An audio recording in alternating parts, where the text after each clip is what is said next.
Hey guys, it's me, Heather, back at it again for Tabletop Travel Agency, and tonight we're doing something a little fun. We're doing a solo TTRPG. So I hope everyone's doing really great tonight. So let's jump into this. Typically, most people can't always find groups to play TTRPGs. We're talking like Dungeons and Dragons, Pathfinder, Daggerheart, all of that. So this is where we enter in solo TTRPGs. This way you can have a chance to creatively think through characters or world building, things like that, so that when you do find a group, you'll be ready to go. We will be playing the wonderful Deify, which is a mythical solo tarot role-playing game. I actually got this personally myself because I needed to create a bunch of deities for my homebrew Daggerheart game. And why not show it off? As a GM myself, I love these sorts of solo TTRPGs to help world build a little bit. So, little information for you real quick is that this was written by Ali D'Antonio. You can find them on Instagram, Threads, TikTok, and Blue Sky. We're going to post up their information here to the side so you can give everybody a follow. And then Dover Publications, who is the publisher for that, and you can find them literally everywhere. Instagram, Threads, TikTok, Facebook, everywhere. And they have a web store. Now, I will note that currently the hardcover is out of stock. But if you like this and you want to get your hands on it, you can grab the ebook version and then just pass through them to make more hardcover copies, Make it really, really popular. Fun fact, too, about Deify is that it was the 2025 Crit Award winner for, Best Cover Art and Best Solo TTRPG. So it is 2-time award-winning solo TTRPG. So we're going to go over basically the game overview, what I'm going to do for stream today as we build through this god, goddess, our deity, and then kind of give a little bit of a summary of them, and we'll do that. Also, if I pull a prompt or a card and you're like, hey, I have an idea for an answer or anything like that, drop it in chat. I would love to let you have some influence on how this deity is created. So, Deify basically is a creative writing RPG that will allow players to chart the story of a god or goddess from the moment they are thought into existence to either their, because I have nails for you guys, so that you guys didn't have to see gross normal hands for me. So I'm like, how do I hold things? But basically, you see them through their life to either the potential death of their final follower, or if they're abandoned by their last believer, which any god or goddess doesn't want that to happen. It's based on mythology from around the world, basically the kind of game that people who spend a lot of their nights thinking of heroes and gods and monsters and tragedies and the drama of a life. Basically, we will be using tarot to develop our deity's life by answering story prompts and managing various attributes over the course of their lifetime. That can be potentially changed by the people and places that they encounter. One cool thing about, some things about the book that I really, really like, is that there are various examples of gods and goddesses to kind of get a feel about how this RPG works. Kind of give some examples that have been rolled up or created using this system so that they feel lived in, they're fully fleshed out if you do want to put them into a game yourself. It also has a really cool appendix at the back that has roll tables. And me personally, I love roll tables. I'm a sucker for them. And you can basically get domains, practices, champions, names for different things just by rolling your dice. And then in the very, very back, there's also kind of a notebook section, but I'm kind of someone who doesn't like to write in my books.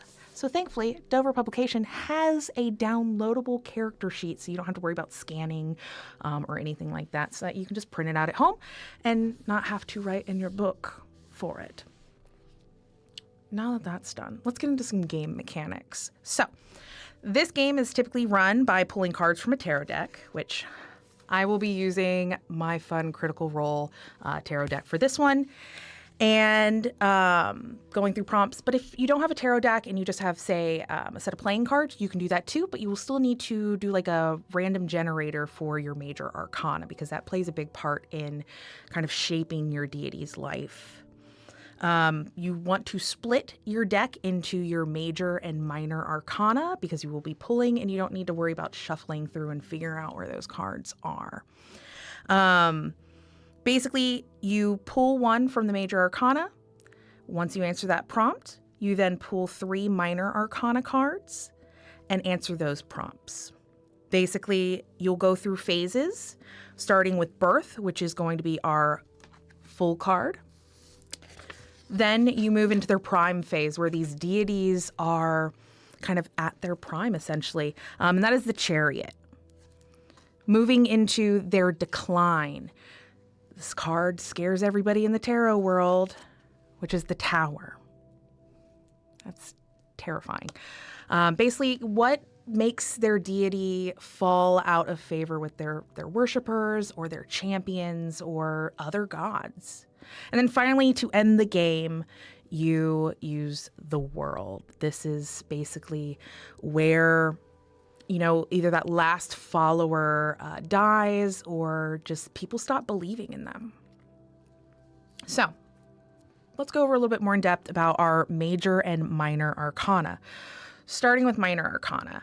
These are going to represent minor events that your deity or even your deity's champion may experience. We deal with 4 different suits. Your cups, which are going to represent the worshipers. They're going to show how do they interact with the deity or how your deity interacts with them. Wands, which are other deities within your sphere. They can show up in many ways like siblings, lovers, anthropomorphized phenomena, or even different versions of your deity, which can be really cool. We also have our swords, which are going to be things related to your champion, the person who follows them, who is that first or second or maybe third follower of this deity in their life. They kind of represent who's been chosen and also how they represent the deity's will. And then finally, we have pentacles, and that's basically the mortal world. It's how your deity interacts with it that can determine whether, an outcome of a war is good or bad, weather patterns, or even the birth of a new species. Now, in my deck, the pentacles are actually represented by coins. So just to kind of make that distinction, if I do talk about coins, I'm talking about pentacles. Then we have the major arcana cards. These are going to signify big changes to your deity. The cards can potentially have 2 distinguishing factors. They can modify the game's rules, or they can create a challenge for the next set of pulls that I have coming up after I pull a certain card. There is also included an optional rule, fate. And many people who know me know that fate follows me around. It's kind of my thing. And I like implementing it. This can show up that if you have a prompt that has 2 options and you're unsure which one to pick, we rely on the card, whether it's upright or reverse, which is upside down. Upright cards can have you choose a positive outcome. You can choose that first prompt. But say it's reversed or upside down, then we're going to look at maybe more of a negative outcome and we'll choose the second option.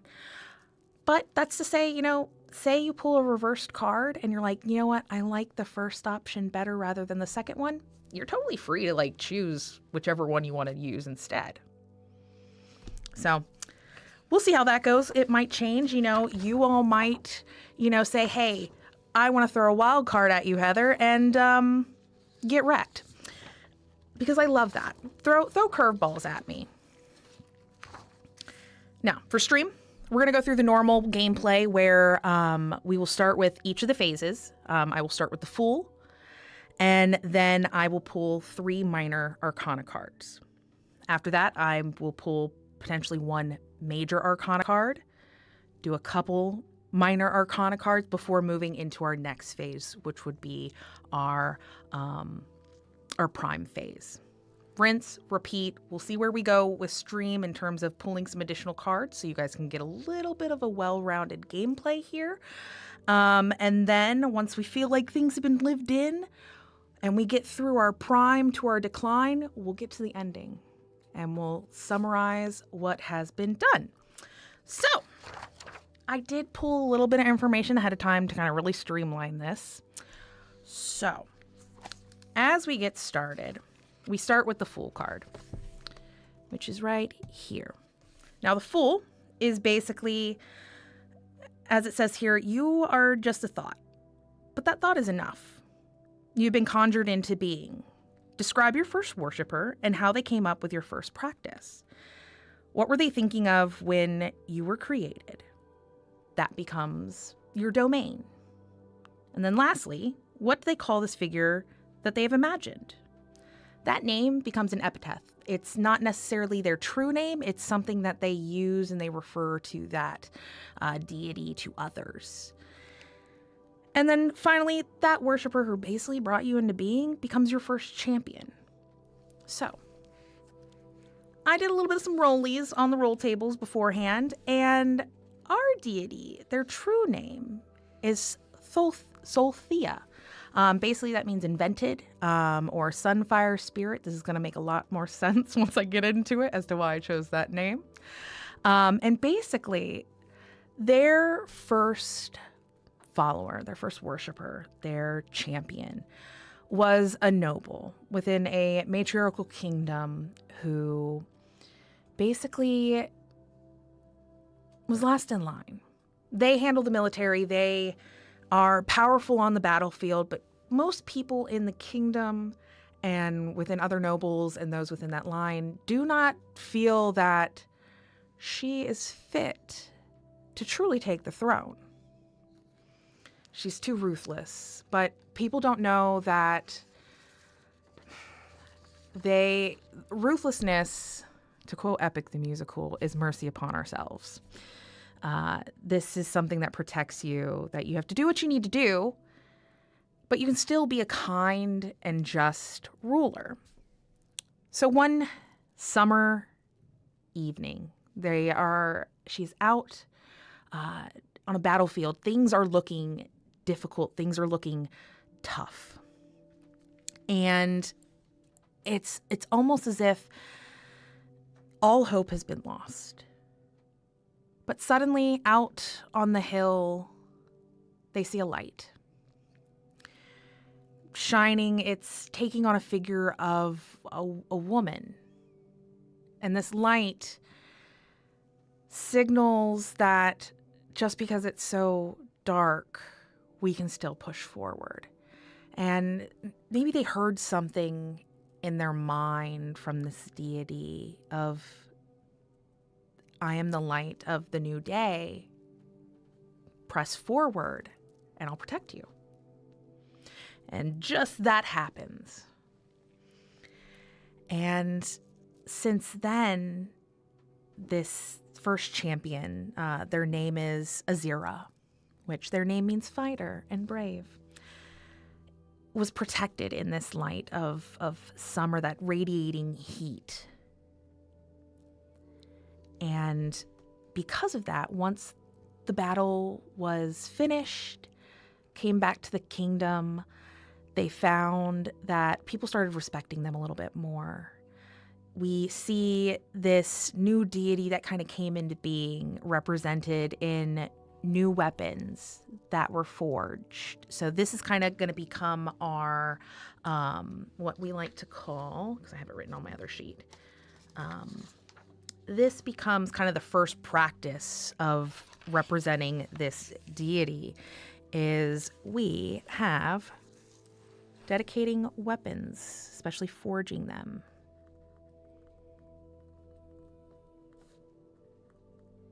So any weapons that are created in this kingdom are typically blessed by this deity, and they are come to be known by the light of the dawn.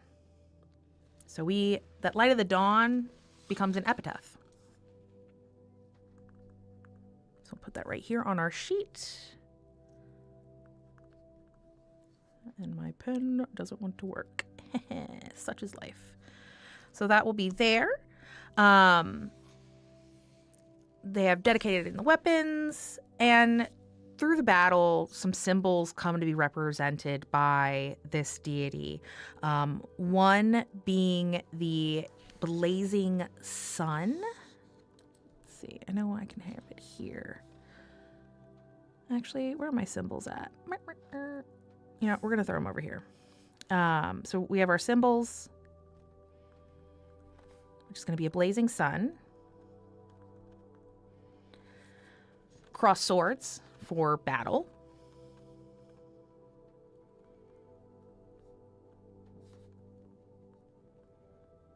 And then finally, a crown.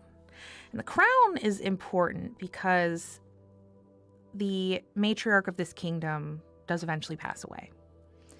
And as much as the people in the line thought that our champion wasn't right for the throne, this deity basically showed everybody through light shining down that they were the one who should be on the throne. So that's why we throw in the crown. Basically, this kind of becomes like a full-on like main deity for this kingdom now.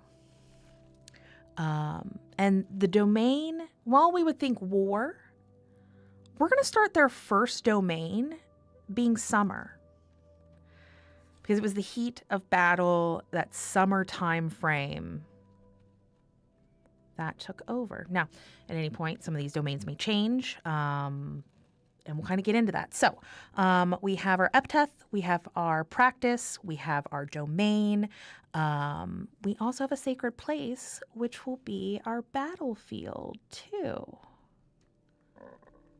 There we go. So now we're going to actually get into the game. So we are going to go ahead and pull our first of 3 minor arcana cards. I did actually shuffle these a little bit before I came here, so hopefully we'll get some good stuff as we go in. I'm also keeping track of chat over here, just in case anything comes through. All right. So I'm going to move this over here, and I'm going to draw our first card, which is going to be the Ace of Wands reversed.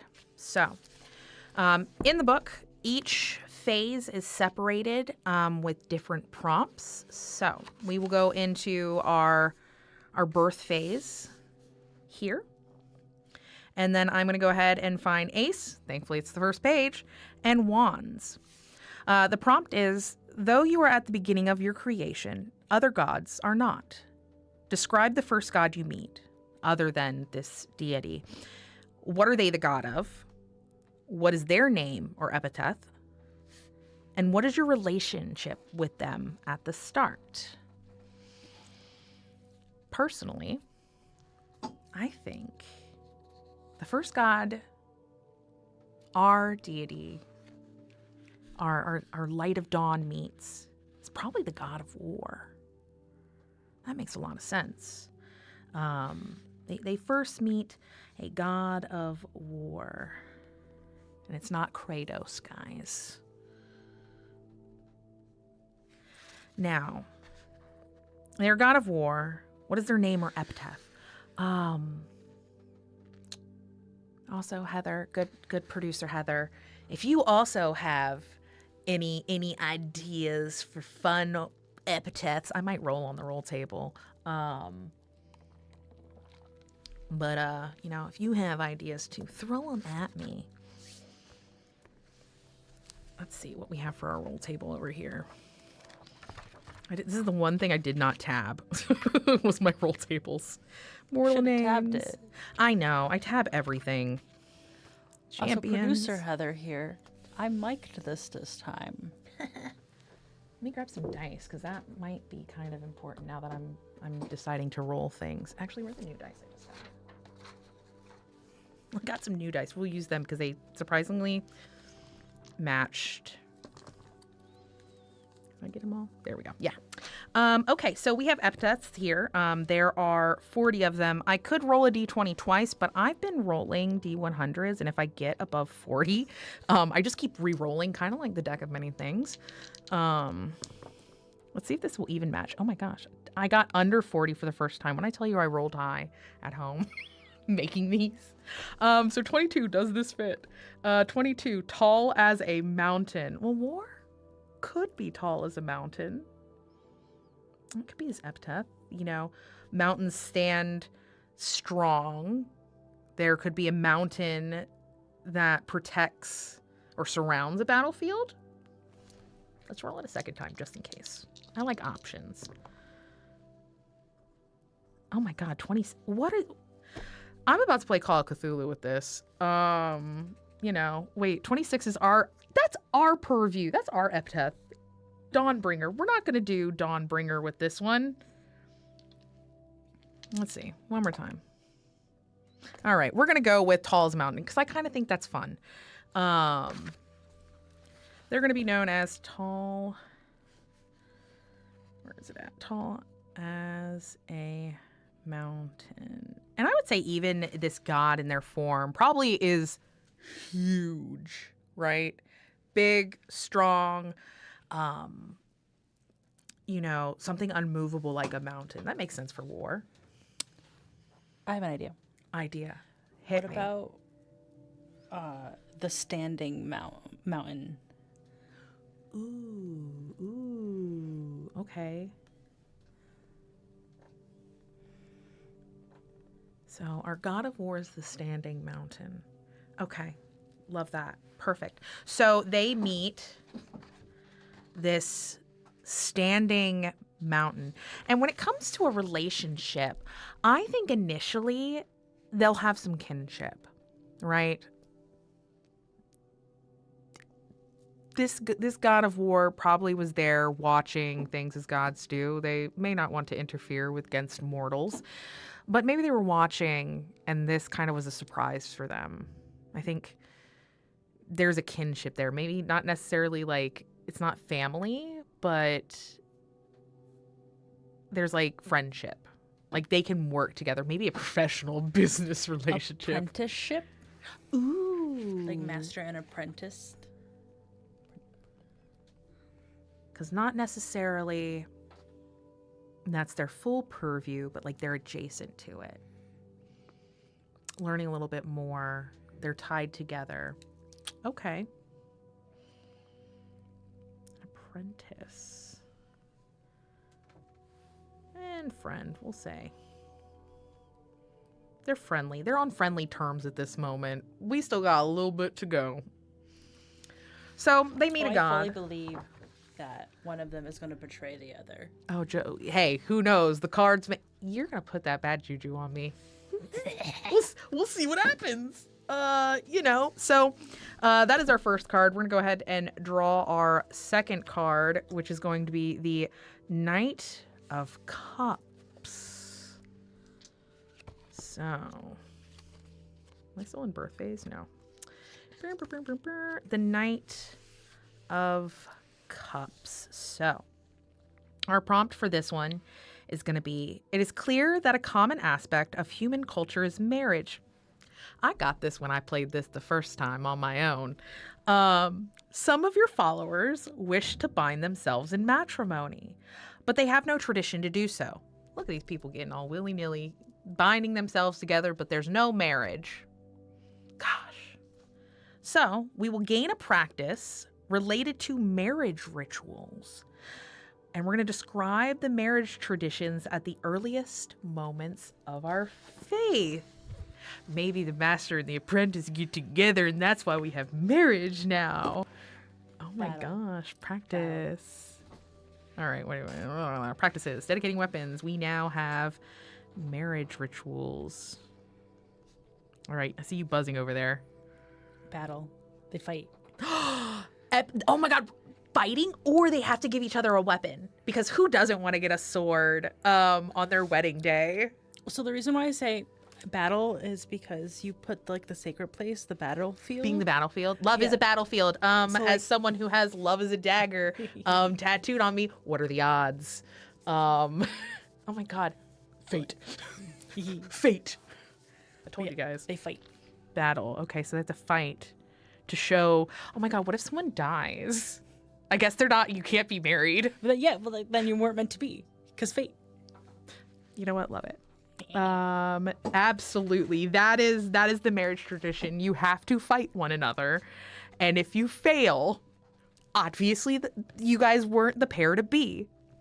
So thanks for joining our wedding tips today. Start your own battle against each other.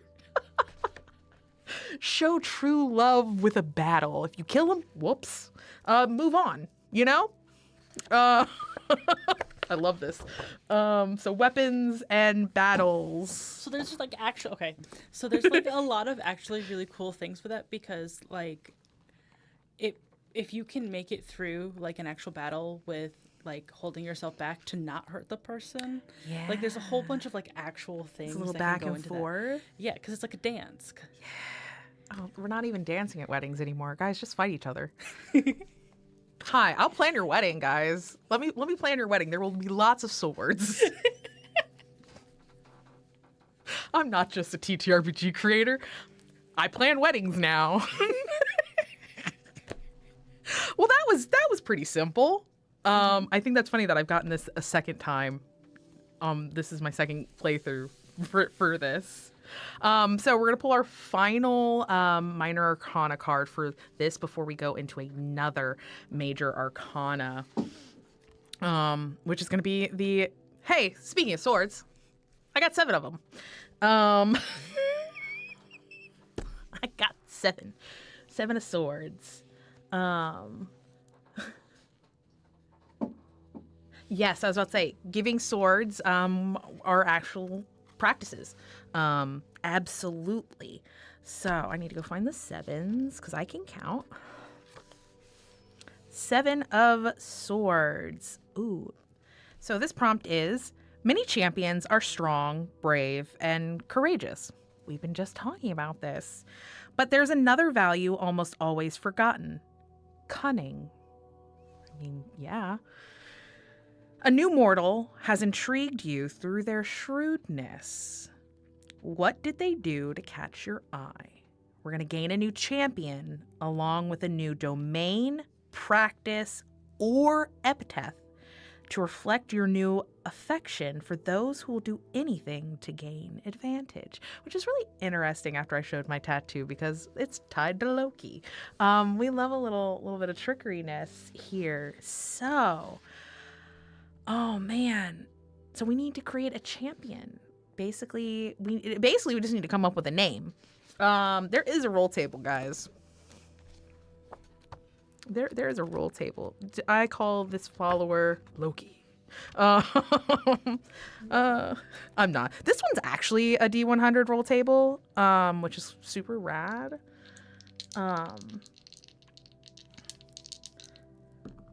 Let's see. 79? Rivka. I like that. That works. So we have our first champion, which I did not write that down. Bait.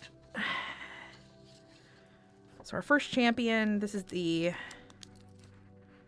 first one, which is Asira. This is our noble turned ruler. We have our second champion, which is, I'm about to grab a new pen. This is why we have extras, guys. And why Heather is doing this to our lovely viewers. If you also have any ideas, just a reminder, you can drop a comment down in chat. We are monitoring it and we would love to include y'all. Yeah, if I say something and you're like, hey, I got an idea for this, go for it. So we have Rivka, who showed a bit of promise through their shrewdness, through cunning. What did they do? Clearly won a battle. Yeah, I think this is tied to the marriage thing. I think it'd be interesting, and you can veto this, if they like did a big battle and fought a bunch of people and it wasn't like a battle for marriage, but like he or they, whatever this champion, devoted their fighting to our god. But used very unconventional means. Okay. Yeah. Because I think cunning in battle, you can be brave, you can be courageous and stuff, but cunning is like using very unique ways to win in some way. Yeah. Maybe they told some really good rumors, or they did something very unique in battle. Okay. And our deity went, so there is more than one way to win a battle. Instead of just swords. Instead of just someone, there's other ways. So yeah, I think they did like a unique tactic.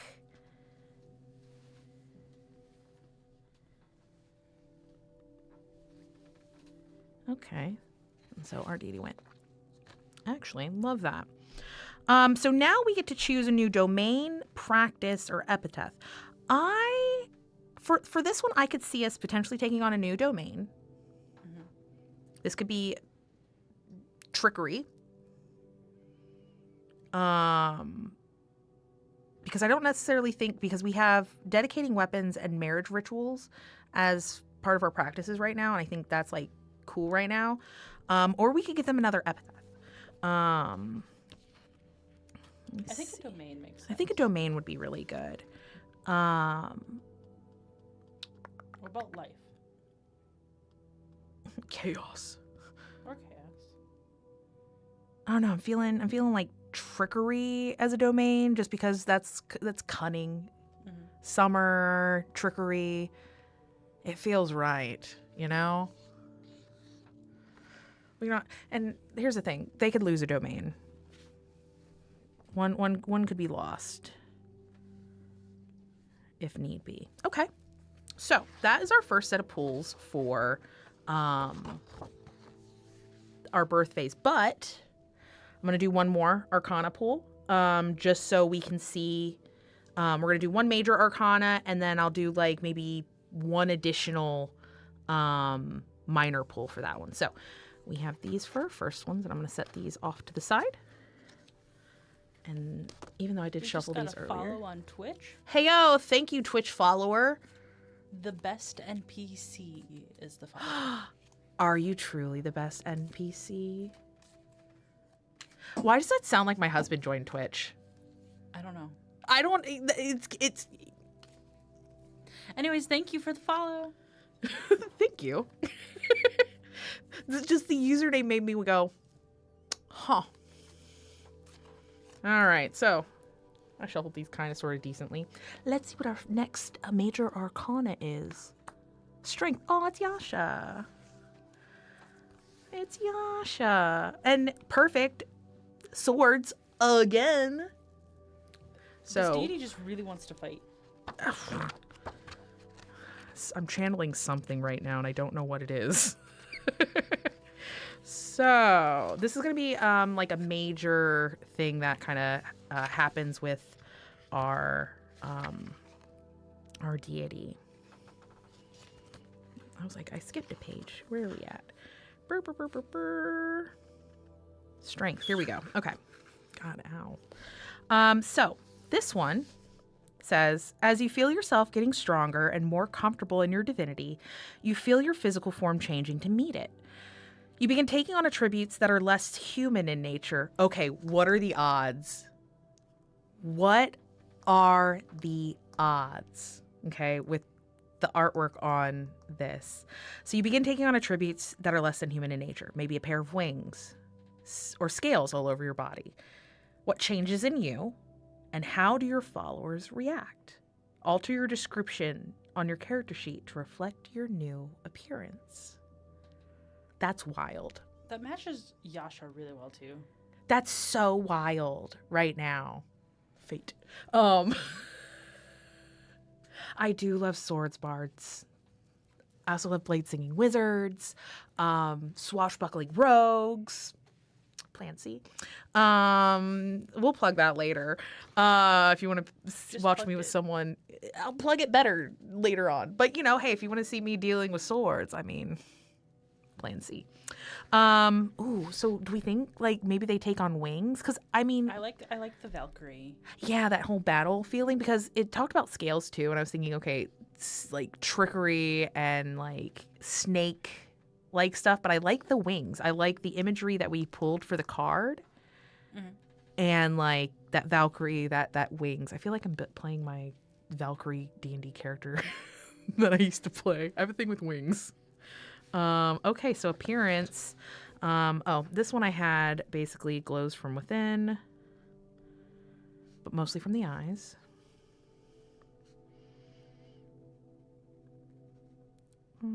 But also, because they're known as the light of the dawn, the wings aren't feathered wings. They're more like sun rays and like wings. They're more like ray, like they're ethereal in a sense. Like I don't think they're going to be feathered. Okay. Because they are tied to like this fire and things. Why does that remind me of something? I don't know. I'm just spitballing here. Hey guys, if this sounds familiar and you know the character name, let us know.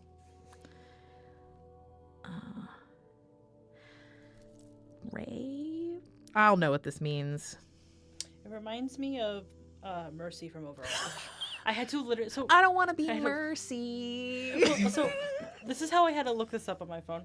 I couldn't remember Overwatch, so I googled "it's high noon" because I know McCree. And then I got Overwatch from McCree, and then I was like God. Angel Overwatch, and then Mercy. Yeah, like that, but not as tech.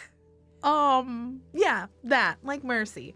Because it's gonna deal with the summer and the hot rays, and they make you fly. Okay. Love that. Now we're gonna grab. I might do two. We'll see. So we're gonna do our first minor arcana, and we are getting the 8 of coins, also known as the 8 of pentacles. We're going back to 8 again. All right, so the prompt for this one is, mortals believe that to excel at something, they must practice it. Sword fighting. As a god, the idea of patience is foreign but intriguing. You decide to pursue something but force yourself to learn it at a human pace. What do you wish to accomplish? Gain a new practice related to this goal, but lose a domain or epithet as your distraction keeps you from your followers. Ooh. So we already have the practice of dedicating weapons to this god. Maybe because there's something in my mind that I'm thinking of, okay, they have to practice it. They've now kind of gotten this interest in like this trickery thing. And, there's a way to be cunning. What if this is more of like a knowledge-seeking thing? They sit and they read up on maybe mortals or, other cultures or something like that, and how people work. The other idea I had for this one is forging weapons. I kind of like the idea of them reading up of like different ways of combat, like different combat styles, like the knowledge of like how to move your body and actual practicing doing actual like battle and like martial arts of fighting. Ooh. Yes, so we're going to say practice is going to be because it's like one of those things like where you can like carry a sword and know sword fighting, but like you also have to know your body and train your body. So I think what practice is being training in martial, just physicality, or like physical meditation, training. like the whole mind and body type connection. So like meditation and like training your body, different martial arts, becoming one with oneself. Yeah. Really feeling everything. Okay, so with that being said, we're going to end up losing a domain or Epitheth. I think we can lose the summer domain, actually. That's where I'm leaning. It is your god. I am just here offering advice. Because I still like Light of Dawn. That can still work really well with battles and things. But I think we've now kind of moved away from summer as a start. I think it's just general combat, yeah. As that. So I think we're gonna move away from summer. So we're not just gonna put a line through it because we don't erase things because we could always come back to it at some point. They may regain a domain or anything in this game. Okay. I'm like looking at time being like, how to like manage this? We're good on time. Yeah. I'll do a second minor arcana and then we'll move into their prime. The King of Wands. This will be our final one here. Speaking of kings. Well. So the King of Wands. Actually, I jumped ahead of myself in our story. I just foresaw it happening. Because it says the king is dead. Well, we're a matriarchal society. The queen is dead. That is what the mortals would say in such an instance, but is too reductive for your situation. Your leader, the head of your pantheon, is gone. Ooh, and has left a void in their place. How does the rest of your pantheon react to this drastic change? How do you feel and what do you do? Will gain a domain as the power from your divine ruler spreads throughout the rest of the pantheon. Do we think the god of war was the leader? I was like, dead. He's dead. The god of war dies, and because you were the apprentice, you now gain the war domain. Yeah. Yes! Okay, so we're going to end up getting war and trickery. Love it. What if... Is there a villain arc? If we kill him? Or Surprise. the god of war. I don't know what Cunning. gender. Yeah, exactly. And no one knows it's us. Yeah. I'm on a villain arc, guys. Yes. It's a villain arc right here. Yeah, we'll take over. They die. I'm going to make a note over here. They died.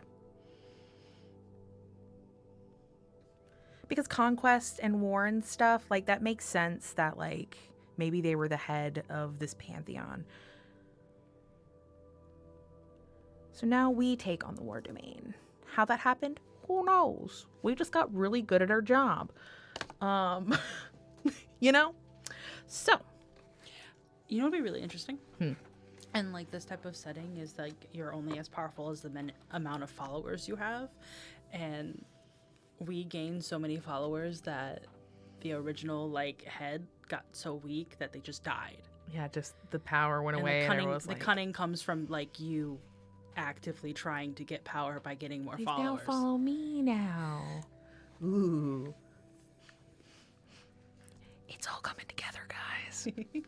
So, that will be their birth phase. We've got a nice little foundation here. So after the death of the god of war, the standing mountain, it makes sense that we move now into our prime phase. We've now taken on new powers. We have more followers, things like that, that now we are kind of in that upwards incline to what our deity is doing now.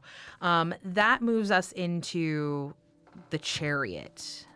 Here. So we will answer the Chariot's question here within our major arcana. Can you tell I've played this before?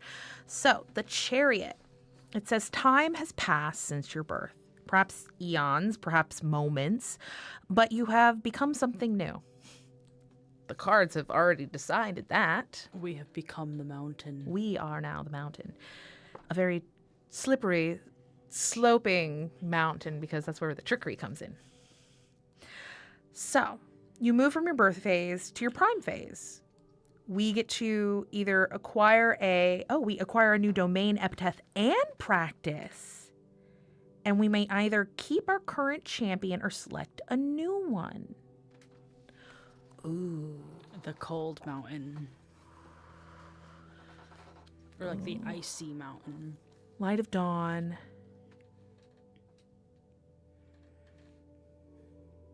Ooh.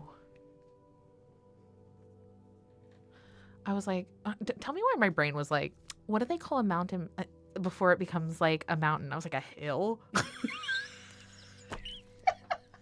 A volcano? I don't know. Oh, light of Lava? dawn, a shining volcano. Hold up. Let me Google 1 second. Let's see. I get another domain. What would a good purview for this be? We have war, we have trickery.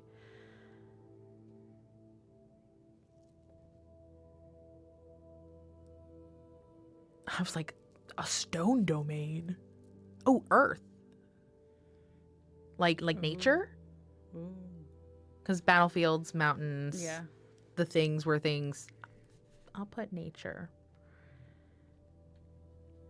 So Maybe? I googled Question mark? name for hot mountain, and apparently there is a mountain that's a volcano that is called Hot Mountain in the Caribbean. It's called Mount Pelée. Not saying we should do that, but like just Mount Pele, yeah. I'm putting a question mark next to nature real quick, just because like I'm not fully sold on that as like a domain. Like not fully. Like I like it. It makes sense. Envy. What about envy or fire? I like envy. I like envy because if we're going along the storyline that maybe we killed the god, maybe they wanted that power. Maybe they wanted to be the face of. I like envy. Trickery, war, and envy. Slay. So we'll get envy there. Ooh, blood and bone. Erupting mountain. Ooh, battlefield's fertile soil. That's true. Blood and bones. Ooh. Proto-mount. Okay. Let's see. Oh, I want to do something with blood and bone in some way as like the epithet. Okay. Oh, that's really good. Mountain of blood and bone. I feel like I'm writing a fantasy romantasy novel with that one. Meanwhile, she's just killing people. Those that know. I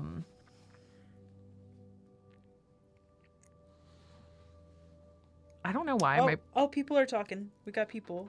I know. That's Okay. what I'm looking at. Going, huh. Well, what about something about like Breaker of Bones? Slay. Ooh. Bloodborne. So Death Proto Shepherd. Star said blood and bones make rich nutrients for plants. Mm-hmm. And then Noden said Proto Mountain. But I don't know if that. Okay, they're in the epitaph roll tables. There's Bloodborne. There's Death's Shepherd. There's also Jealousy Incarnate. Maybe word got out. The Harvester. The Boulder. The Boulder. The Boulder.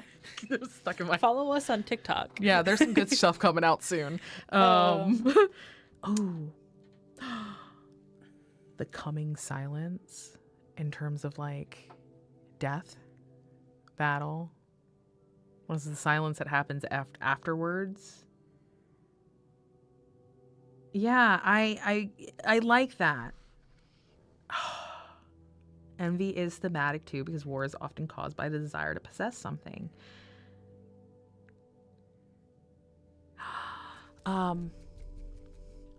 Shoot, it's on the tip of my tongue. I just thought of something. Shoot. Is it to blood and bone still? No, it's something about being about possessive. They could be basically Solthea, the possessive. Light of Dawn, the possessive. We're having a really fun arc here. We're having a real interesting arc for this character. Oh, man.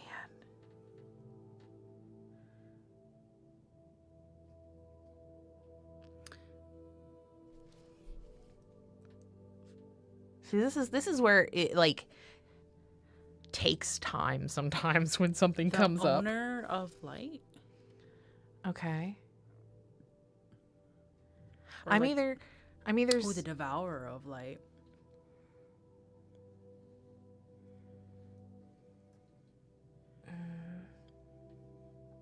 well, that kind of conflicts with Light of Dawn, and we would have to lose that epithet at some point. Which, I mean, that could potentially happen, but I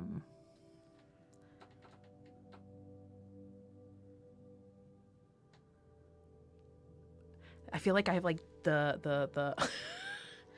the like math problems are going off in my head, and from what I understand, like my friends all go like I have a certain look to me like when I'm really thinking. And they know that something's going on, like the red string board's stringing in my mind. I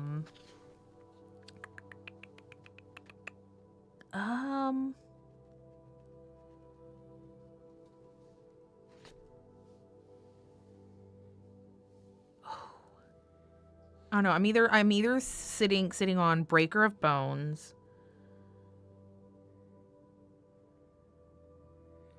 Someone says Ray of Death or some other light-related word. Ooh. Get the thesaurus. Break out the thesaurus.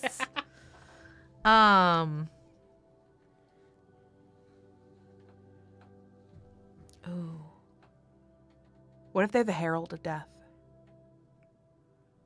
No, That Light would of give 'em, Dawn. because that We're not there conflicts. yet. We need Yeah. like something of like possessive, jealousy, cunning, trickery. Because they're trickery, The war, and crack of envy. bone?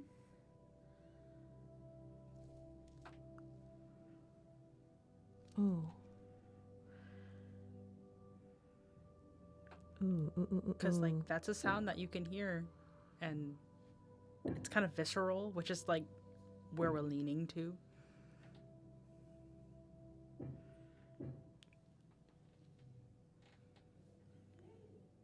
We just call them cracking bones. Well, I said the crack of bone. The crack of bones. Fuck it. That sounds metal. We got there. Can you imagine someone like breaks their leg or arm or something, and they're just like, oh, "You're gonna incite the goddess." Okay, so we have a new domain, we have a new epithet, and we have to give them another new practice. Ooh, I have a good one for this one. Wait a minute. There was something with bones in here. Hold on. What if we carved one of their symbols into bones? Yeah. What if that was a practice? Like the bones of your enemy. Like you take a little trinket. Yeah, you take a Oh no, trophy. I'm making my character. Whoops. It's I bones mean, again. I'm giving you a lot of suggestions. Oh man. We're on the same wavelength. Ooh, the inevitable possessor.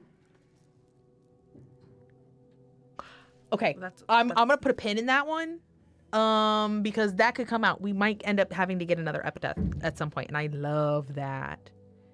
And also, I love to collect bones. So I almost wore my bone necklace today. You should have. Dang. Once again. But yeah, I think yeah, like carving symbols and stuff into bone, like, and like putting it on like an altar or like in your position. Yeah, like you keep it on yourself, like it's like a ward type Yeah. thing, like it's a protective symbol. Yeah. So your bones don't crack. Yeah. I kind of like this foreboding nature of this, right? It's like you got to keep your mind and body healthy, or she's gonna come get you. Yeah, or else your bones will break. Yeah. Keep on altar or self as protection. It's like a very roundabout way. I feel like I'm taking my very first like main D&D character who's just started collecting finger bones that went from being human to essentially like a demigod, archfey type thing that's got a lot of these things going on. I'm like, I feel like I'm like working through the process of making that character as to you're what also she is just right pulling now. stuff.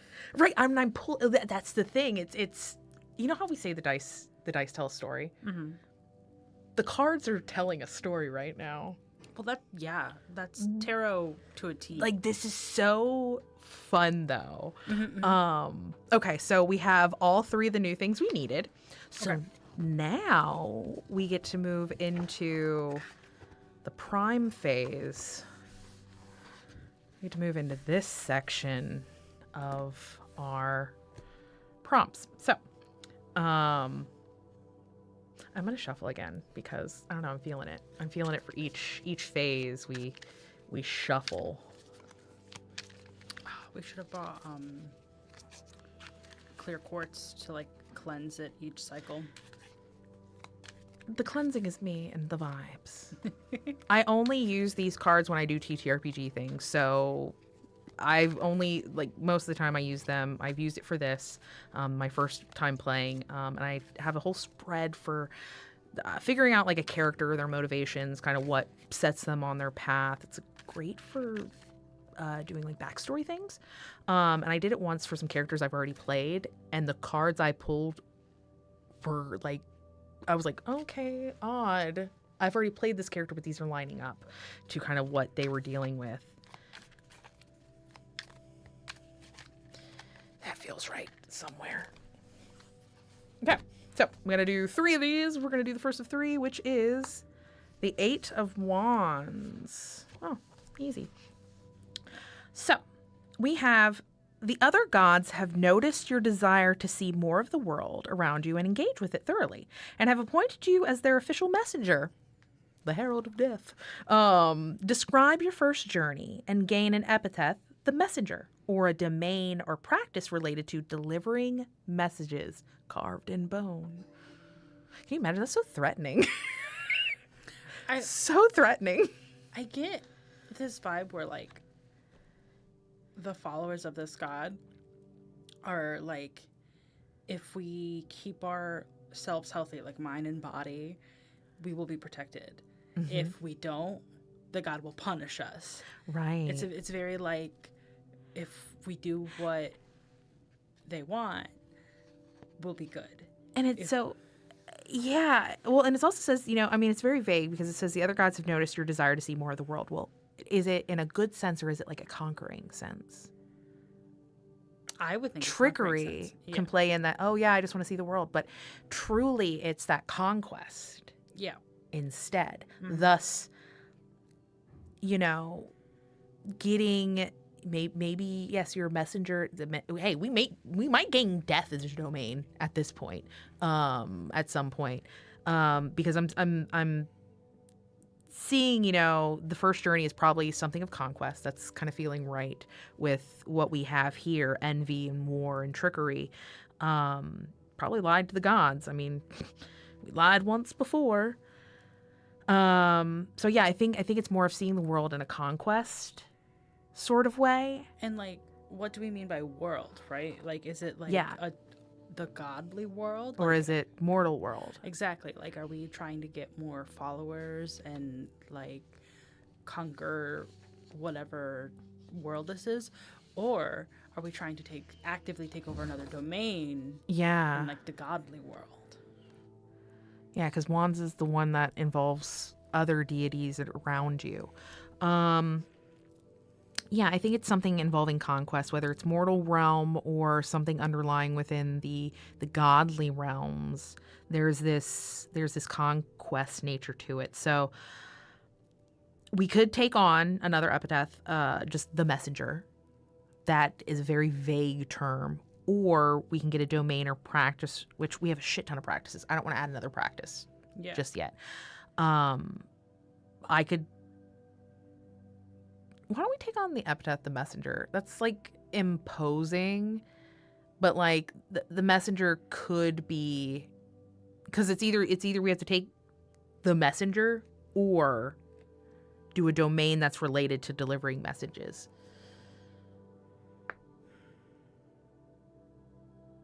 Does it have to be exactly the messenger? Uh-huh. Because I don't know about a domain that's oh, hey, Michaela. What's up? That's easy for me to know who commented. A bonus dropped off to you via a bird, owl, or crow, maybe. on your doorstep. Ignoring the message leads to the goddess themselves appearing. Tend to be declarations of war or recruitment. Michaela, I like thank that. you. You get me. You get me so well, Michaela. Also, thank you for being here. Thank you for everybody else being in here too. It's just, if I know most people's usernames, I'm like, oh, I know who that is. Thanks, friends, for joining. Yeah, okay. I think I wanna have the messenger as an epithet. An epithet. I have too much of a lisp to even say that word. So I think I'm gonna put it there because I like that idea of a message being delivered. We see the symbols and stuff being carved into bone, both as, keeping on altars, self-protection, but also as a warning, that message of conquest. Or, if they do conquest, follow the goddess there. Okay, cool.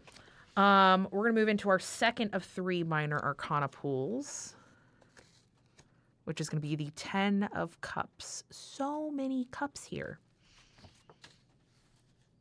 Thankfully, I don't have to go too far. This prompt is, you once helped a family who were desperate for a child, but you could never have predicted the connection you felt with the babe. The babe with the power. What power? As the mortal grows, that connection only strengthens, and they dedicate themselves to one of your domains. When this child passes, it breaks your heart to be separated from them. So you immortalize them. How do you change the very world to remember this person? We gain a practice that is related to this immortalized human. Examples are stargazing, if you left their image in the stars. So we're a little bit of a messenger. There's war. Sometimes war can, take things from you. Envy of being, their domain is envy. They are desperate for a child. I think that really plays into that domain there. And the marriage. And there's something strong there, but the one thing they can't have is a child. And so I think this child, I know it sounds really thing, is that I think the child would dedicate themselves to envy.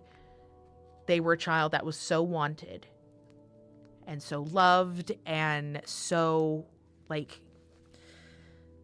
taken that I think they would dedicate themselves to that domain. And then when they pass, obviously, we hate that. So how would we change the very world to remember this person? Now, it doesn't necessarily mean that this has to be tied to envy. You take someone else's kid. We're not doing that. That's the intrusive thought, guys. How would we remember them? This is a tough one. As someone who can't have kids, trigger warning, guys. So sometimes when it comes to dealing with kid stuff, I'm kind of like, huh. Let's see. What would our practice be? We're getting so many practices to our god. We change the very world to remember this person. Something with mirrors? Ooh.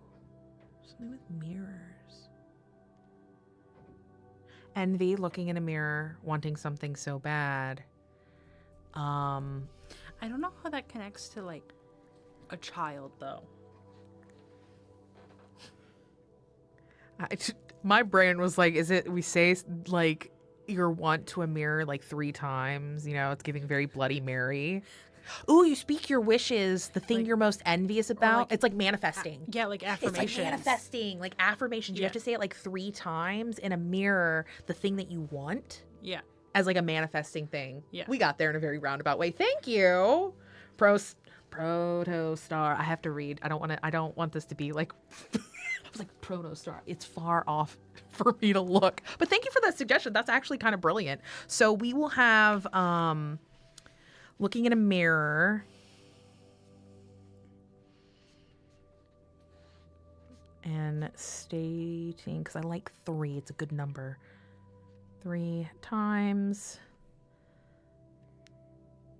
the thing you want most. That becomes kind of the dedication to this child. Let's see, Michaela, if you look long in a mirror and you see the child's reflection in the corner of her eye, ooh, spooky. Spooky. Like, that's how you know maybe it worked. There's a confirmation here, a child giggle. That's also very spooky. I just had like, ugh. It's not supposed to be spooky, guys. Okay, slay. Love this. So that's going to be our new practice. And then we're going to do our final third pull for our initial prime phase with the Chariot, which is going to be the King of Swords. And we're seeing these reversed and upright. We haven't gotten anything that's given us 2 options. I think, if I'm remembering the first time I played this, we see this more in the decline phase. I think it does show up a little bit in this prime phase, but I think it shows up a little bit more when we hit decline. So the King of Swords. We're just moving right along. Here we go. Okay, so. Something with our champion, guys. Your champion has achieved their life's goal, but they are still unsatisfied. They find themselves looking for something greater. They want to become divine. Oh, no. What is your reaction to this? Do you help them or warn your fellow deities of a possible interloper? No, you don't want the same thing that you just did to the god of war to happen to you. I think we're absolutely we're not going to help them. I don't think, because I think it's not our initial champion, because we've kind of moved from our first champion to the second champion is kind of how this works. I think because we know they're cunning, and that's kind of why they intrigued us in the beginning, and their cunning helped us take on the war domain. I think we're going to go, I see what you're doing. Mm-hmm. I don't trust that. I get it. Love that for you. You want power. You want to basically become divine. Love that for you. But no. Right? Yeah. That feels right. That the paranoia kind of, that tipping point where got everything we wanted. Right, and now you want more? Yeah, yeah. And I know how you became a follower of mine, which was through cunning and trickery. Oh, we're going to make an example of them. Ooh, spooky. Okay. So I think we're going to warn the other deities about this one trying to gain some form of divine stuff. So if we chose to help, we would lose a domain as your former champion takes power from you. Yeah. But we would gain a practice relating to bestowing honors. We're not about that life. Yeah, I don't think we are about conquest. We are about taking what is ours. So we will follow now. If you deny them aid, we lose our champion, but gain either the epithet Defender of the Gods or Forsaker of Ambition. I don't like Defender of the Gods. I don't, because I mean, we are war. I mean, it makes sense, right? No. But I like Forsaker of Ambition because only we can deal in envy. Yeah. Oh, so good. Forsaker of Ambition. Oh, this is so juicy, guys. Time for me, once I get this all done, I'm just gonna write a book. I'm not gonna GM anymore. I'm not going to run games. I'm not going to be a player. I'm just going to write a book. No. Pay me money to start my book career, guys. Love y'all. Subscribe so I can pay Heather more money. I don't know how to fight this. Fight. I'm going to shuffle up our major arcana again, just because we did it with the minor arcana when we moved to a new phase. So we're going to do it here again. Can't wait to put these things in sleeves.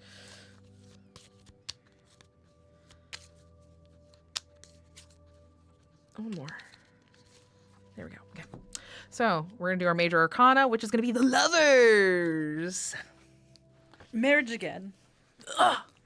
She's so angry and envious and romantic at the same time. It's so messy. I mean, it's giving, it's so hot when people put a sword up to your throat. And you're so close to like, kiss me.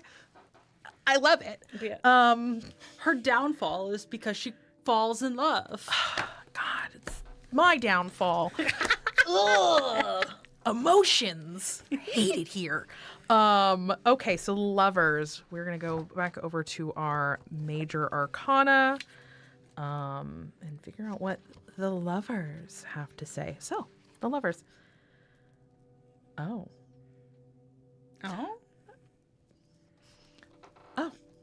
The lovers. You find yourself combined with something far older and greater as their followers adopt you.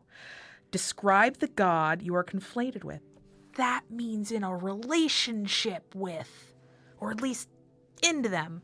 The god and of tied death. up. Gain one of their domains and practices. You cannot lose any domains, epithets, or practices related to love, marriage, unity, or harmony until you draw another major arcana card.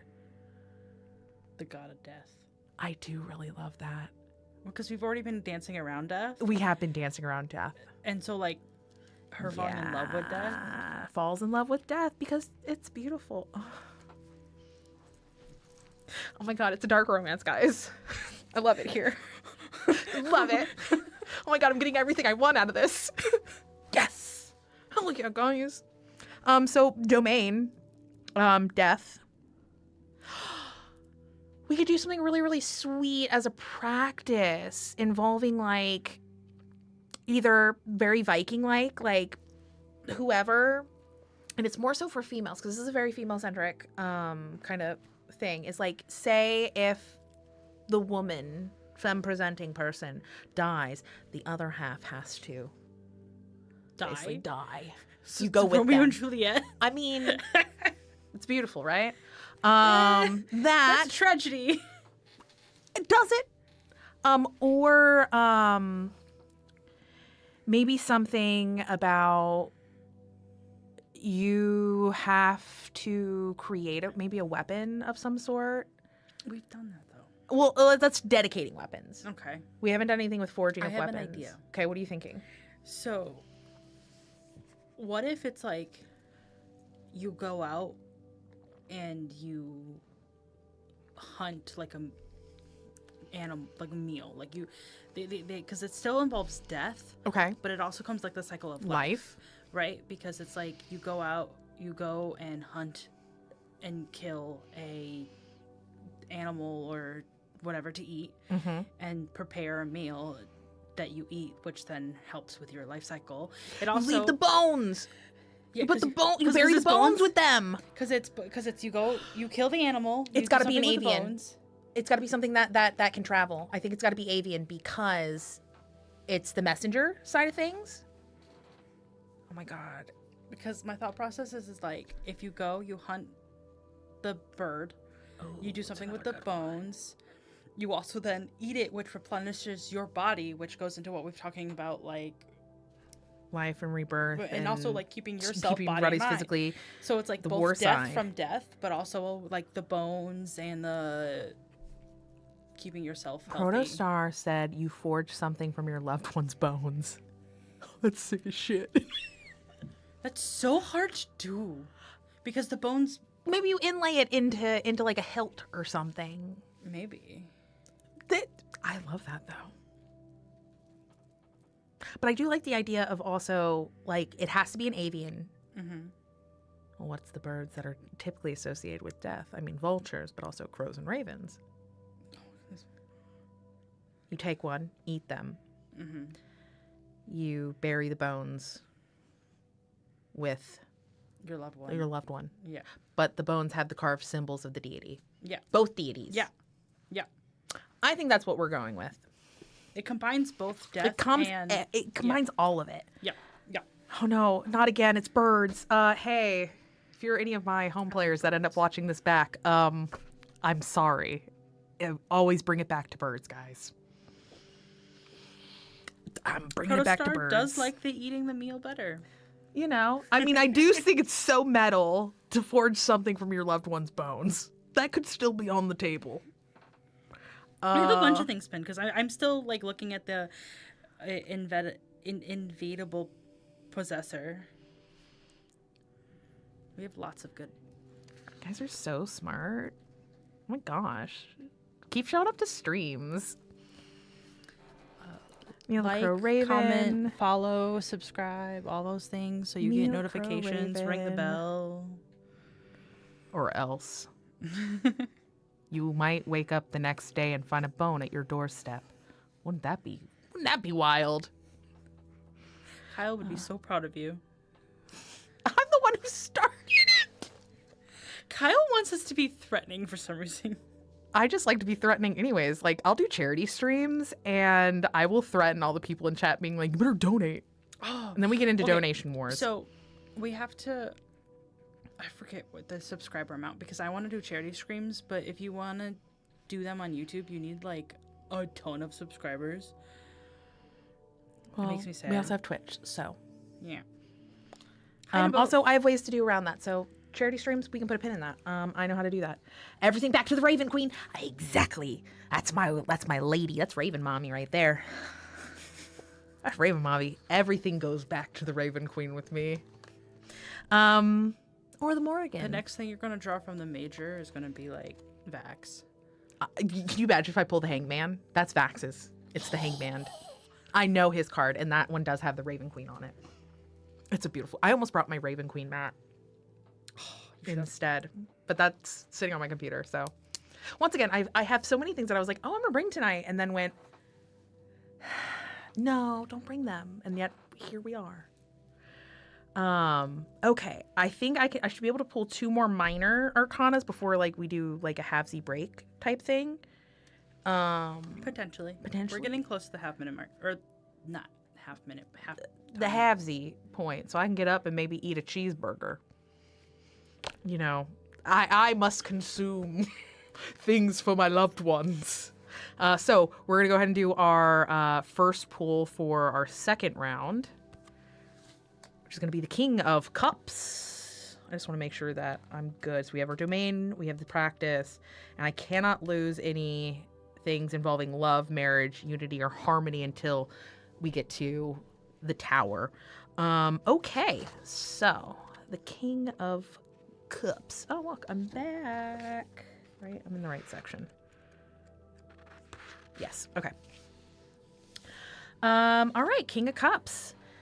With your guidance, your worshippers have created a thriving society, but others seek to destroy all you have built. Makes sense. We're conquering a lot of places. What threat do your people face, and how do you defend your faithful from the conflict? Gain a new domain, an epithet related to the struggle. Well, how do we defend our faithful from the conflict? I feel like we already have a lot of these things that kind of... What threat and how do we defend our faithful?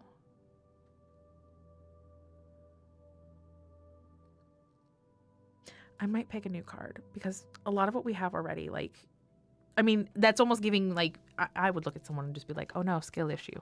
But, like, a lot of what we have right now really does... What was the question again? Sorry. I Okay. was producing. No, you're good. Oh, wait a minute. Nope. I just thought about it. It's me telling myself I have a skill issue, and I got my ass back in order. So it's with your guidance, your worshippers have created a thriving society, but others seek to destroy all you have built. What threat do your people face, and how do you defend your faithful from the conflict? Will gain a new domain and an epithet related to the struggle. I was about to tell myself that I had a skill issue and going, I'm going to grab a new card. But I was thinking... The threat our people face, while we do have a domain in death, we don't necessarily want to see our followers die. Yeah. Through to, you know, that conflict. We are war, we are also death. We are envious, and we are tricky. And this is where it kind of comes in that if other people are trying to destroy everything that, you know, these very interesting domains working together do. I think there's a special thing with death, and maybe it involves life. We're coming back to that death and life. They gain the domain of life because if, say, you get like a one-up, right? You die because of something else going on, and basically this is your one-up. You get to be brought back to life. Ooh, I like that. Like, that's where we're going to get the life domain, right? And I think for an epithet, for this epithet, whatever, your cool nickname, I think we should get like Lifebringer or something like that. Or like, I am going to bring life into our domain.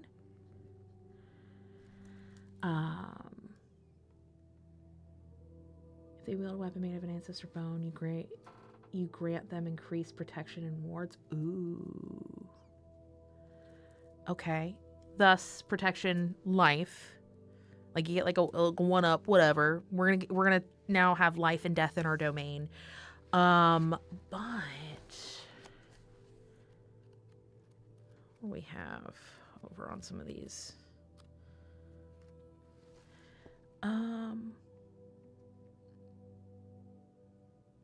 Ooh, there's one on this one that is the deliverer of life.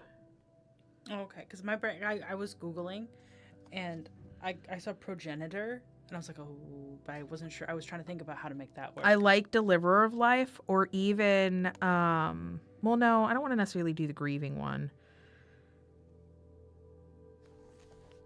Forever loyal? That doesn't seem like... No, I like deliverer of life, but it's like a one-time only thing. Deliverer of life, but once. Spirit of renewal? Because it does play into death. Whispered renewal. Because death is only something like you personally hear, you feel. And it's like them breathing that life back into you through like a whisper. It's like your one-time glint of vigor. Glint of life. Uh, Or glint of renewal.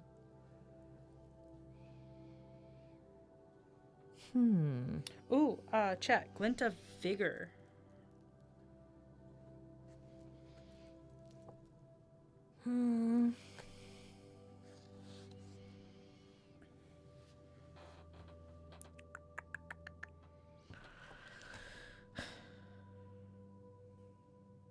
Glint of light? Well, we have Light of Dawn already. Yeah. Light of Dawn, the Crack of Bones, the Messenger, Forsaker of Ambition. Yeah, I like glint of renewal. Or vigor. I actually really like vigor. I think that's a good chat poll. You got it. Thank you, Protostar. See? You get to post comments and influence our deity. Yeah, YouTube chat's been fire. Love that. All right, final card pool for the miner on this prime life of our deity. The Eight of Swords. So many swords. I love the theming here. It just feels right. All right, so the prompt for this one is going to be, although freedom can be offered, it is up to the individual to accept it. You have removed any and all obstacles from your champion's path, and they are now able to do anything they desire, but they still hesitate. Why? And how do you feel knowing your efforts may have been wasted? Now, this is interesting because we lost that champion due to not helping them. So technically,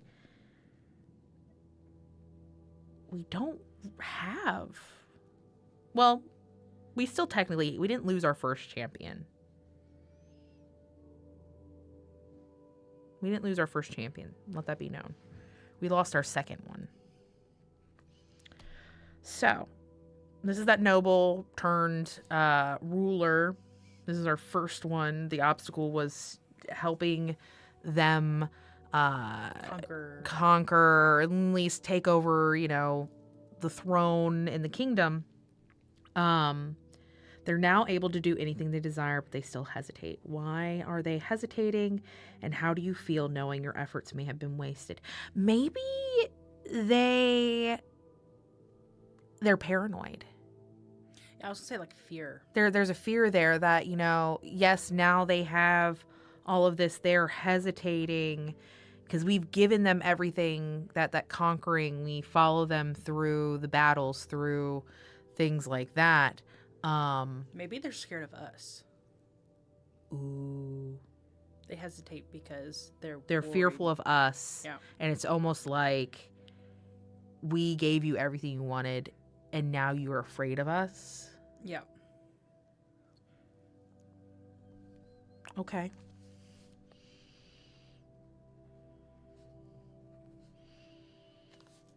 Paranoid that we're going to break their bones, or we're gonna help someone else.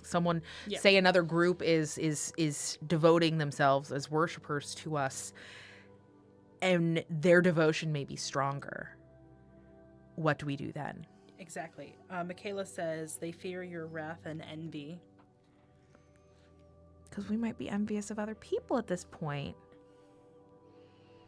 Because we didn't help our champion, right? So it's very much we'll help you until we think they saw the example that we made of someone who wanted too much. Yeah, exactly. There we are. They saw what happened, and they are now going, I don't want to get to that point. I need to pull back a little bit. But now we're sitting here going, we did all this for you. We saw your potential. We saw this. And now you decide to forsake us in a sense. Mm-hmm. Not fully forsake us, but it's there. It's teetering on the edge of that. Interesting. Interesting. Well. Break time? I think it's time for a little bit of a break. We're kind of halfway through our cards, where we'll get into our deity's decline, as I think ending at this point is a good thing because we're seeing the hesitation. So we will go into a short little 10-minute break. Give me some time to hydrate and eat something. I say do the same for yourself and come see us back to see what happens to our deity here. See you later. Hi, we're back. Thank you all for waiting, and I hope you had a good little break there. You stretched your legs, took your meds, maybe ate something, just a sweet little treat. Who knows, maybe you carved symbols of this new deity into some bones. I mean, you do you. But we're back to start the second half of our gameplay of Deify, where we've created this really interesting gaslight gatekeep girl boss of a deity who is holding domain over life, death, trickery, war, and envy. And when we last left off, we had our very first follower essentially having a crisis of faith after seeing what type of god we were to our second champion. They went, ooh, don't want that to happen to me. But we're going to move into what is the decline phase, which is represented by the tower. And RIP to anyone who follows the Mighty Nine on Critical Role, because woof, what a choice for the art on this one. Caleb. So we're going to go over to our Major Arcana and read out the prompt for the tower. Alrighty, where's this one? I want to pull the death card, but I also really want the Hanged Man for Vax, because it just, chef's kiss. So, the tower. The world must be reborn. It will not take more than a moment, but everything that currently exists will be gone. All the structures, places, and things you adore will disappear, replaced by something new. The gods have agreed to do this, but how do you feel, knowing that all should be lost? we're going to lose 2 attributes, as some things do not make it to the new world. I think we're torn. As a deity that has like domain over both life and death, yes, we understand, like, we have the connection to the life. We were brought in by the group from this particular lifetime. And we know that death is natural. But also we can view it that, yes, we get to see the birth of something new. I don't think we are feeling one way or the other. We are somewhere definitely in the middle. We understand what is happening, why it needs to happen, potentially, and, you know, where to go from there. Okay, so we're going to lose some attributes. Now, attributes, I gotta look at all my daggone notes. So attributes, I don't even know if I had attributes. Hold on. Lose 2 attributes. Some things do not make it to the new world. Did I skip something? No, I had attributes. When you lose an attribute, it's not... Hold on, guys. Oh, my attributes are basically... hold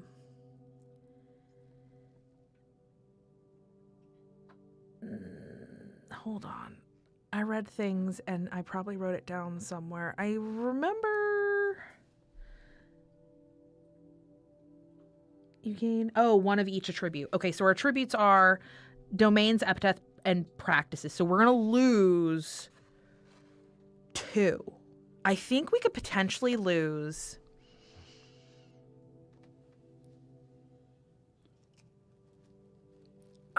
I think we could maybe lose. Oh, I don't want to lose any of them. Ugh. List them out. Okay, so we will have to lose 2, and it will fall under either a domain, a practice, or an epithet. We could probably lose a practice. Okay. A lot. A practice. I'm cool with losing our very first practice. I feel like with time going by, I think the dedication of weapons has probably been lost in the progression of our deity. That's valid. I think that's definitely an easy one for me to remove off. And I'm curious if maybe we lose kind of one of our deities' nicknames. I still think the Crack-a-Bones works. The Messenger is still kind of that conqueror side. Forsaker of Ambition makes sense. The Glint of Vigor was the newest one. We could... I don't necessarily want to get rid of Light of Dawn because it's still that life and renewal. But I am leaning very much to, like, if I was going to get rid of something else, I would probably remove Light of Dawn. Yeah. Okay. That works. Well, there. The it world makes sense where she kind of started off as like this hope for good, right? Like a lot of people were like, oh, this apprentice, the War of God, you know, like I think there was a much more positive vibe. And then just kind of as things and learning, like slowly spiraled, and they just kept spiraling. Yeah, more that bloodlust, that power, that gaining of knowledge and such. And this is like in the like. She's falling, right? Yeah, and we're in the decline phase, so we're losing our original. Yeah, so losing the more positive aspects makes which sense. Actually, the first ones that I had for this deity was Summer, Dedicating Weapons, and Light of Dawn. Those were the first 3 that we had, and so at this point where we're at, it makes sense to lose what we originally started with going through. So we're losing Dedicating Weapons to this deity, and we're losing the nickname of Light of Dawn as this new world comes to be. We are starting fresh, everyone, but not really. It's more like we've ruined our vibe. We have a new vibe. We are going through our goth phase. So we went from being like we were talking about summer, and we were talking about like the marriage and stuff. What just now popped into my head was Summer Lovin' from Greece. And I had to like, you were in the middle of talking. Na, na, na, na. So I had to like keep myself from bursting out into laughter randomly. ADHD moment. Summer love. Not anymore, guys. Okay, interesting. Okay.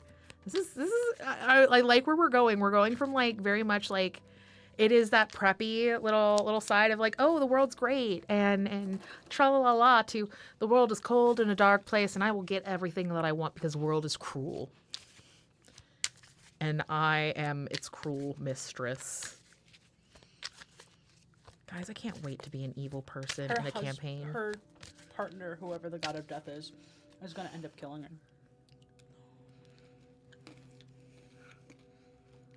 Which is really funny. Speaking of like the god of death and everything, in my home, Daggerheart. This is my prediction. I don't know what the cards are going to bring. We're having predictions, guys. Put your predictions of how this is going to end in the comments. Get in the chat. Get in the chat. Tell us how it's going to end. My thought process is that like she's going to continue to spiral and like get worse and worse, and it's going to end up having to be like a mercy killing from the god of death. Well, we'll see if the cards say that. And I think it's really interesting that we took on the death thing because for my homebrew deity in my Daggerheart home game, I based the deity on Vessel from Sleep Token, hence why I'm wearing this. And he is the name is Vessarath, and the domains are winter and death. So I find it very, very interesting. All right, so I think this is shuffled enough. We're going to pull our first of 3 for the Tower card.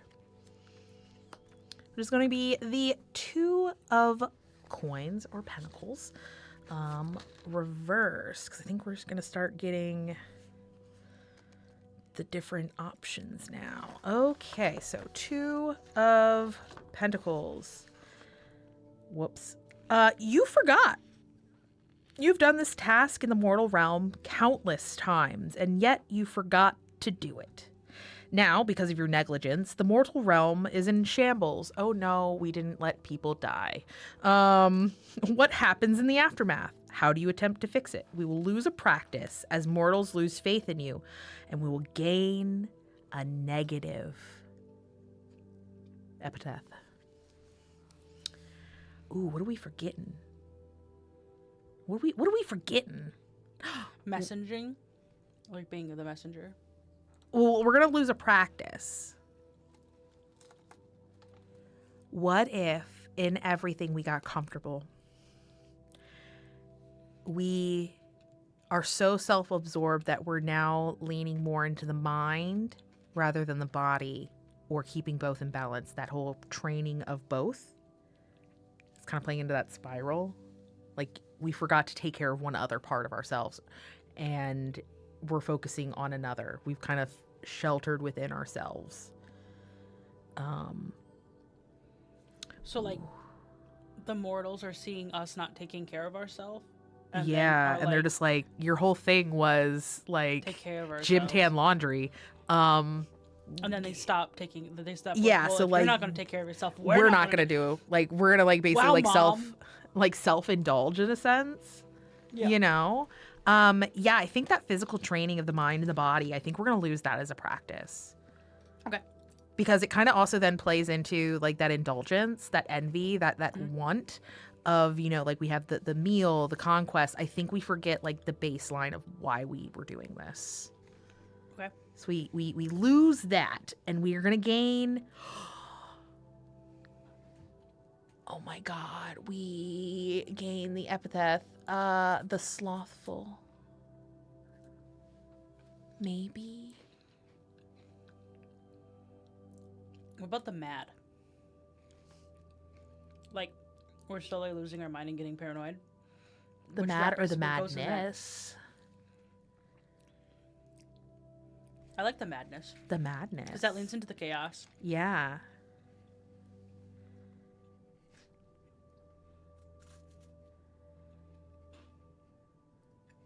Okay. So we'll gain that one, the madness. Not great. We're on our spiral downwards, guys.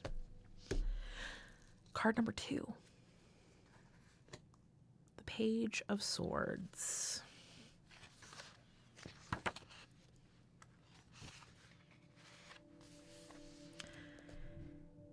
It went by so quickly.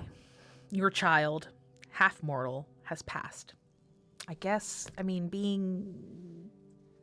Maybe we had a little dalliance with someone else in our life, you know?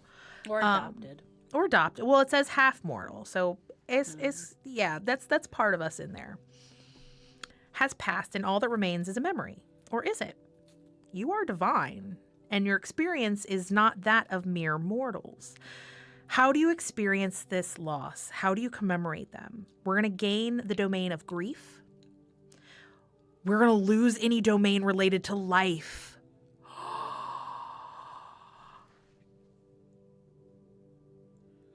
That's wild. Yeah. Oh my God. Okay, let me make these changes real quick.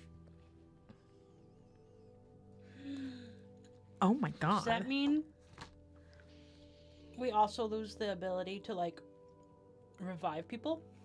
Because we couldn't revive our kid? No, we still... maybe. We maybe don't... maybe because of the grief is so overwhelming, hence the madness, that once gift that we gave others and followers, and probably also why they're like shying away right now, is that they're not given that like one-up boon. Mm-hmm. Mm-hmm. Dang.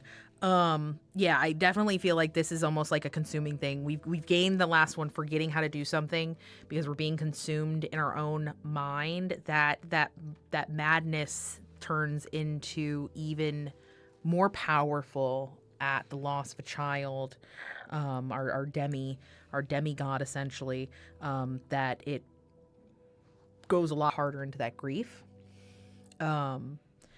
It now says that additionally, gain either a practice or a sacred object or place related to your child that you use to help remember them. Sacred place, easy child's grave. So, fun fact, when I rolled initially for sacred places, I did roll a cemetery. Mm. And I didn't use it because I said a battlefield felt better. I think we're going to gain the sacred place of a cemetery. Or like a crypt.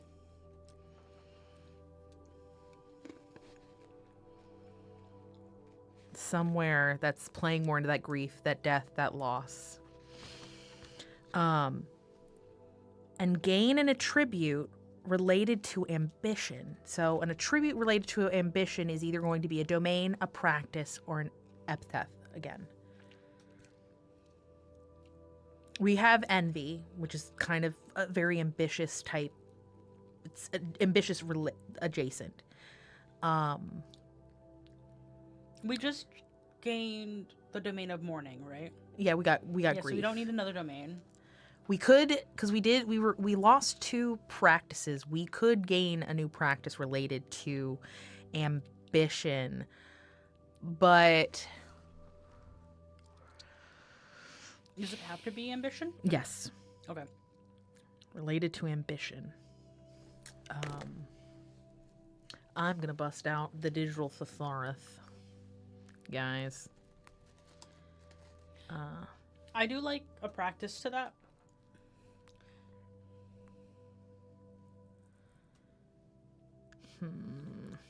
Let's see. Strong desire for personal advancement.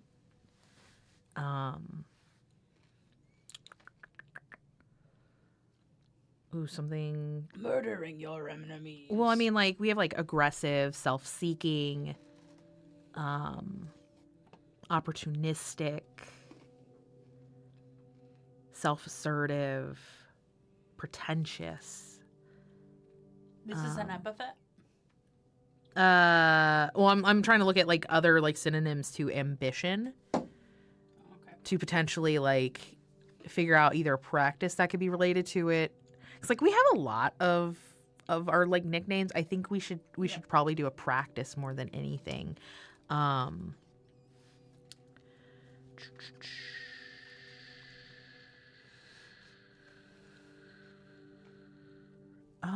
Stealing children. I'm joking. We're now a hag.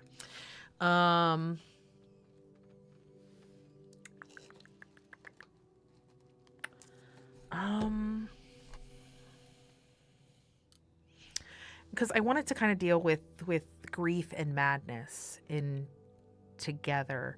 Become a god. A practice related to ambition.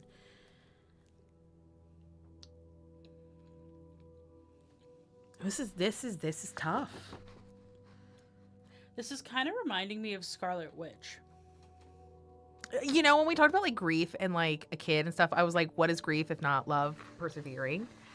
Well, because like and WandaVision, like specific was about like basically like I'm going to do everything in my power to make sure my child lives. Like my life was all taken away from me. Yeah. And then, you know, how do we translate that to like a practice? I mean, it could be another nickname though. I mean, I think it really leans in. So like if the reason why I'm kind of thinking of Scarlet Witch, because in WandaVision she takes over the whole town. Mm-hmm. Whether it's meaningful or not, she takes over the whole town. Right, which kind of goes with and her then conquest thing. Multiverse of Madness, which I don't particularly like, but she also goes on a whole like cuckoo spree with a whole mourning and sadness. So like that kind of vibe really leans into like conquest. So like if we're trying to think of something to put maybe into the this, mourning process is a period of like hoarding. No, I think battle cry, like wailing. Ooh, I like that. That's where I'm thinking, like that's where my mind's kind of now shifting into is like whenever mourning a child specifically, there's a period of mourning where you have to basically wail. Yeah. Maybe this is where banshees come from. Ooh. Guys, we're creating lore.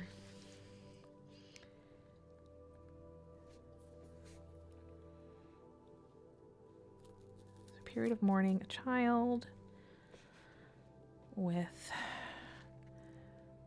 wailing screams. Specifically a child. Perfect. See, we just got to talk out things. And it's always okay to maybe take some inspiration from media that's already out there. If it's not broke, you don't need to fix it. Nothing is original. It's all everywhere. You can always turn it into something that is unique to you.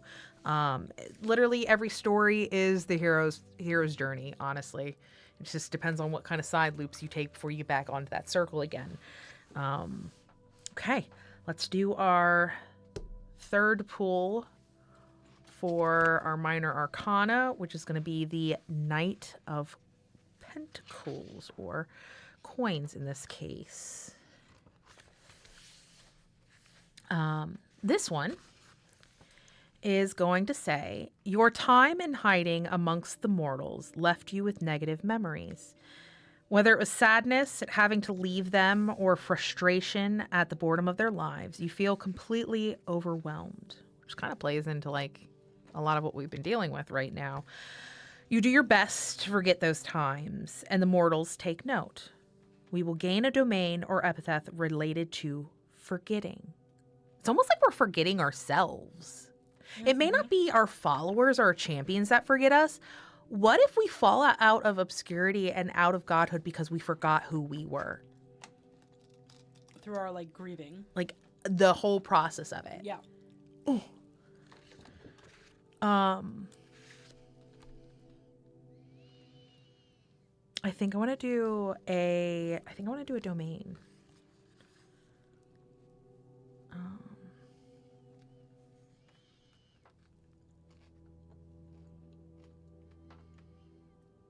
Lost souls?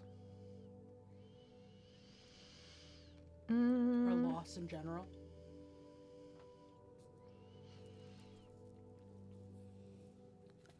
well, loss, like I could either have like a domain of loss, but that feels like grief, right? Mm-hmm.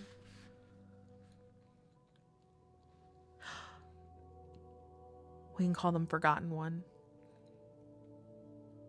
Ooh. Because we are on our decline. I mean, Mm-hmm, mm-hmm. okay. Wild. Okay, let's do a Major Arcana.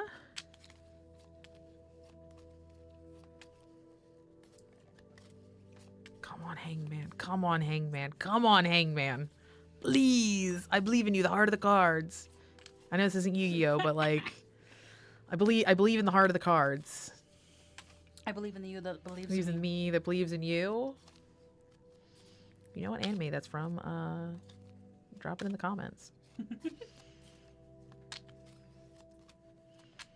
We're so same brain sometimes. We have the same name, and we're Name? so same brain. Like, what? Okay, let's see what this one is. We got the moon. Which is okay, because I really like the moon. In Dungeons and Dragons, this grants you wishes. That leans with the chaos, too. Alrighty, so let's see what the moon has to say for us. I think it's on this side. Yes. Oh, man. You have been cursed. Perhaps it was for arrogance, or maybe you stepped too far out of line. You have become mortal. It is temporary, but you must spend a significant time as a mortal. Describe your life amongst them and your experiences with pain, exhaustion, and hunger.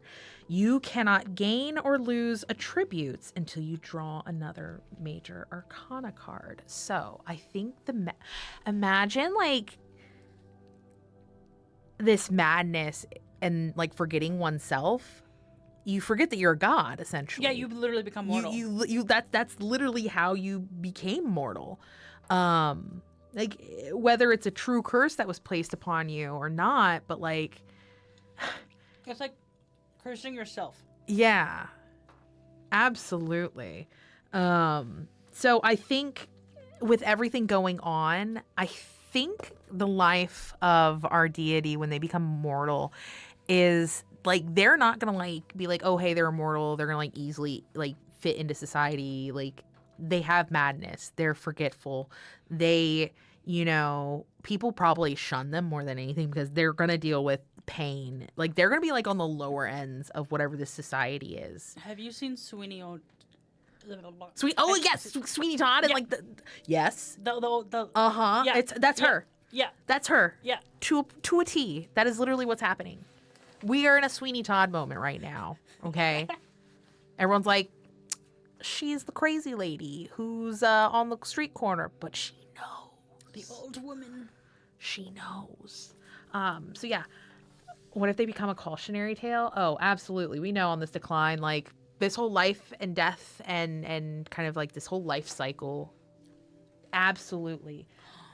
And she's cut off from her partner, who's the god of death, and like only can watch her be like absolutely crazy.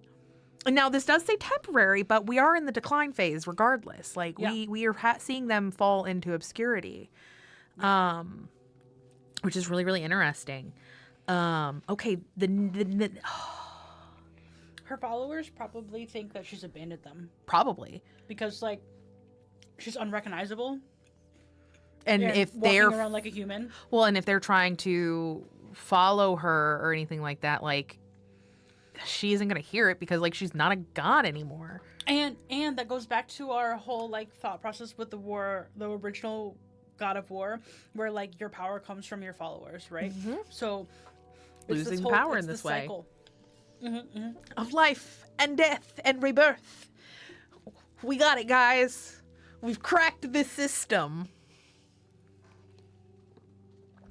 Okay. It's a circle. The hero's journey. Joseph Campbell, guys. I'm using my English degree, guys. That fancy, really expensive piece of paper, I'm doing it right now. Yes. Okay. So, we're going to pull 2 cards from our Minor Arcana. The 3 of Swords.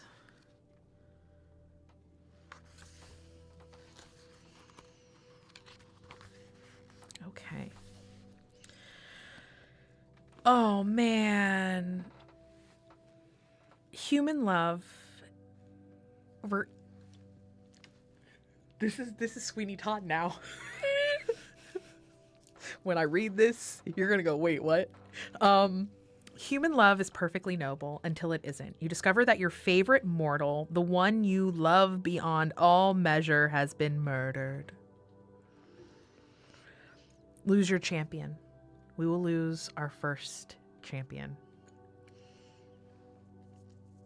I'm so sad. Someone murdered the queen. What if it was the god of death? Well, the god of death is not a human. Does it have to be? Does it say Yes. it has to be?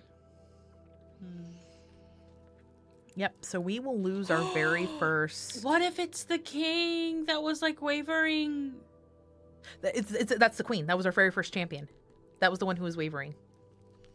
Oh, okay. That was our very first champion. Someone murders them. So they are now gone. Dead. We already know who they are. How are we gonna get revenge? We open up a barbershop. And we get real good at singing. People call us a demon, if you will. Stop it. I said it wasn't gonna be silly, but I was reining it in for too long. It's busting out the seams at this point. Oh man. It's so interesting because how is she going to handle this without knowing who she is? She's mortal right now. Well, it could have been temporary. Like, this could have been the thing that, like, maybe triggers it back. That's true. I think this death could be the thing that triggers it back. Like, they don't maybe, like, get all their power back as, like, a god. It, like, just, it kind of clicks it back in. Or it's, like, so rage-inducing that, like, she becomes more powerful and kills, like, a lot of people. Basically, the person who murdered our very first champion, entire bloodline, gone. Well, so hear me out. Not coming What back. if it's like a spy from another kingdom, and she wipes that kingdom off the map in like a fit of rage? Somehow, a place randomly just catches on fire, and we don't know why. Watch Plan C, guys. I'll always plug it back to Plan C. Tomorrow. On this channel. On this channel, I won't be running something. I'll be playing a silly, goofy little cat. But so we get revenge. We take out whoever was tied to this. Literally just flattened. We get to now add a sacred place, object, plant, or animal that is now named after our lost mortal.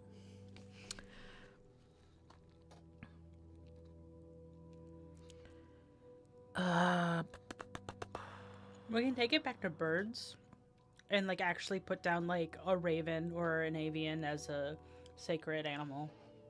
Yeah. Like we take her spirit. Like God of Death is like, whoa, you're not crazy anymore. And like the gift of her spirit, and it becomes like our bird. Yeah, I like that. Which helps with like the messaging and stuff. Mm-hmm. Mm-hmm. I like that. I like that. Okay. The 6 of Cups. I think that's usually good. If I remember correctly. But we're in our decline phase. So even if a 6 of Cups, actually I think it's 7 of Cups is truly the real good one. We're in our decline though. When you think back on your past, you find yourself almost lost in it. You begin to regress. Does this frighten you, or do you feel relieved? Lose your most recent attribute, and if you have one, describe how your champion reacts to your reverted state. Well, unfortunately, we don't have any more champions at this point. We also, just lose our bird. An attribute, not an animal. So we will lose... Okay. Our most recent one was our... That's hilarious. Because the most recent thing we got was the Forgotten one. Which we came back in a big way. So that leans into that. But, we will lose...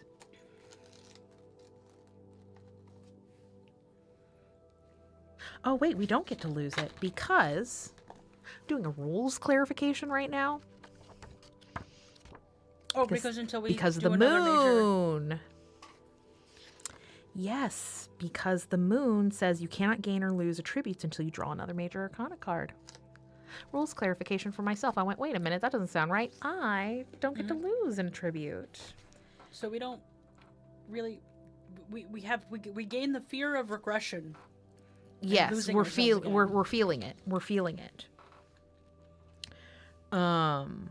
Okay. Now, we could move into the final card, or we could pull one more major arcana. Let's do another major arcana. We'll see. Yeah. I was like, we got time. Let's see truly how this decline really plays out. So we will get the Hermit, which I think is kind of fitting in a sense for us regressing and forgetting and everything like that.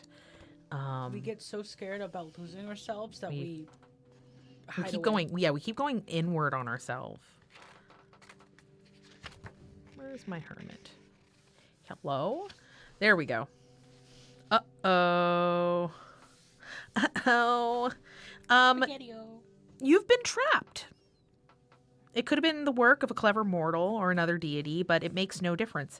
No matter what, you cannot escape. How long do you spend in isolation before you are found?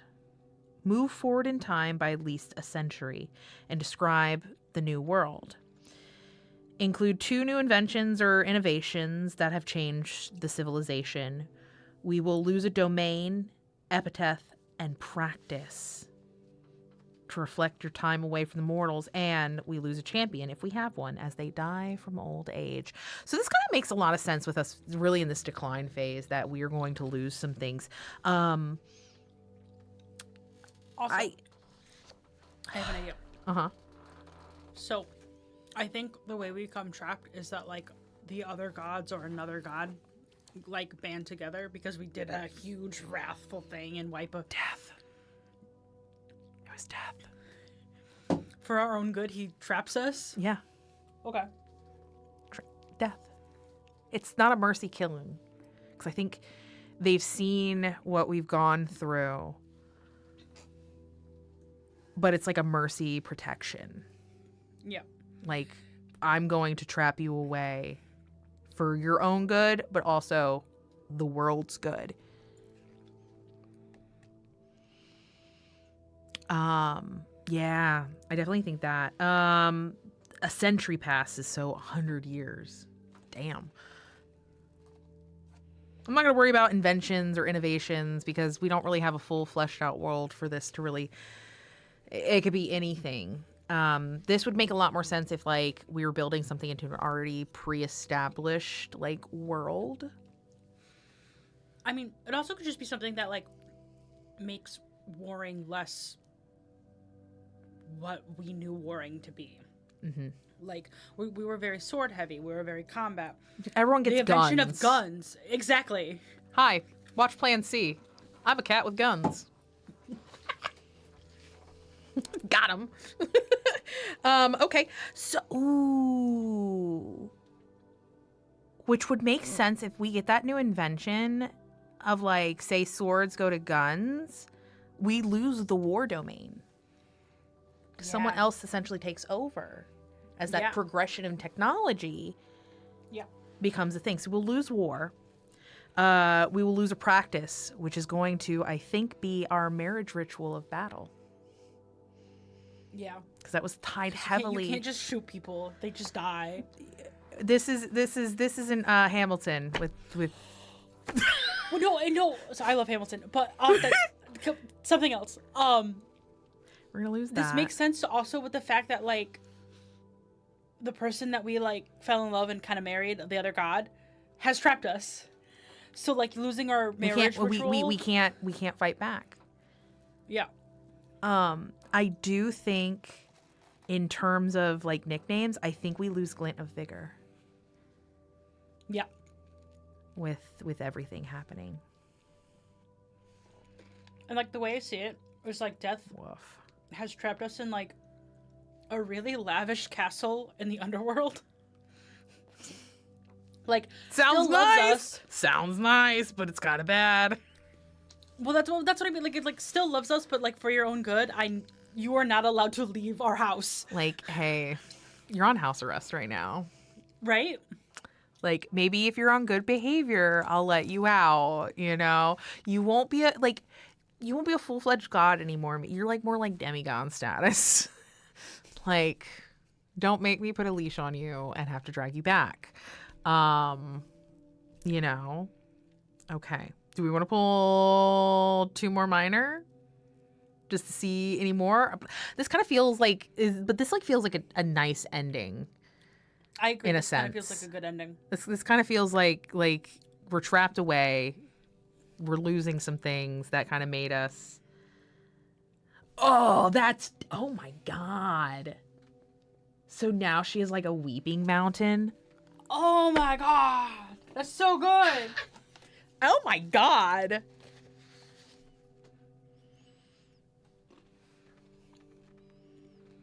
The Weeping Mountain. Wow. So we'll move into the ending phase, which is the world.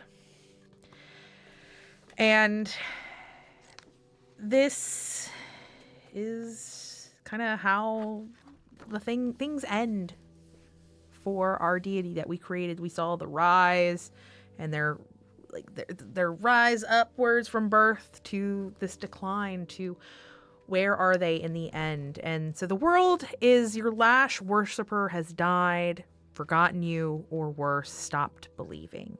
You feel yourself disappearing from this world. How did this happen? What is the last thread you hang on to as you fade into oblivion? I think being locked away by the person that loves you most to hopefully save you from yourself, to save you from the world, is kind of what makes you fall into oblivion and obscurity from your followers, from your worshipers, for anyone who was still holding on to those specific domains of trickery, envy, death, and grief. And that last thread that you were hanging on to is, even though it's not our domain, I think it's love. That love of death, because you know it will hold you in an embrace as you fade out.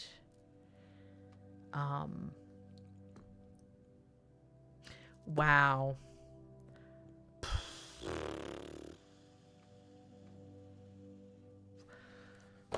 Guys, we gotta sit with this for a moment. Also doesn't help that there's a lot of things in a personal campaign of mine that I'm playing in that I can't give spoilers to, that is hitting a little too hard right now with this one. But yeah, I think the last thing they hold on to is that they know that because they are partnered with death, they can hold on to that as they fade. Because it's comfort. There's comfort there. Mm-hmm. Wow, this took a turn, guys. This took a turn. Woof, guys. I predicted this. I don't know what you're talking about. I know, but like when you like, here's the thing. Like we can predict and we can, go through like all of this, but like actually speaking it out too, like through the prompts and everything is like a whole different feeling. So basically, what we kind of ended with this deity kind of on sheet, essentially, is and this kind of makes a lot of sense because like their appearance was like this ethereal being that kind of glowed from within, but you mostly saw it within their eyes and had these ethereal kind of like ray-like wings, like Mercy. And like sacred places are battlefields and cemeteries, like, where both, that power and death kind of reside. Still had the domains of trickery, envy, death, and grief. The practices that were kind of still in line with them before they faded was looking in a mirror and saying and stating 3 times the things you want most. A meal of a crow, raven, some sort of avian thing. You carve their symbols into the bones and bury them with a loved one. A period of mourning, a child specifically, with wailing screams, and just that whole carving of symbols into bones to keep on altars or use in protection. So sad. Epithets, they're known as the crack of bones, the messenger, forsaker of ambition, the madness, forgotten one, and so nicely set by Chat, the weeping mountain. They have no champions left, obviously. Dang, guys. Woof. She tells Death, "You will soon come for me like you do the mortals, but I will love you." That's So it, guys. That's it. That's where we get to end it. Wow. If honestly, so that's Deify. If you want to just create, an interesting, soul-shattering story, I highly recommend it. This is technically my second time running through it, which is why I wanted to show people kind of how you can play through it. This can technically go on for a little bit longer than kind of what we've shown here, because it does have you technically shuffle our pacing cards here into the major arcana. So you can technically go and then eventually hit the chariot, but you can't do, like, say you pull the tower before the chariot, you have to have their prime before their decline, right? So you could, like, set keep it up going this way to showcase everything. We wanted to make sure that you could see kind of everything through a process, but you can also still play this RPG like this as well, and put kind of your own constraints on this, like, this building of a deity. So yes, I highly suggest that if you enjoyed this, pick it up. It is sold out, at least on the publisher's website. So it's an ebook form, or send them messages and be like, hey, we really want this. Can you, like, get this out there? But there might be some other places where you can probably pick it up. Check bookstores and things like that.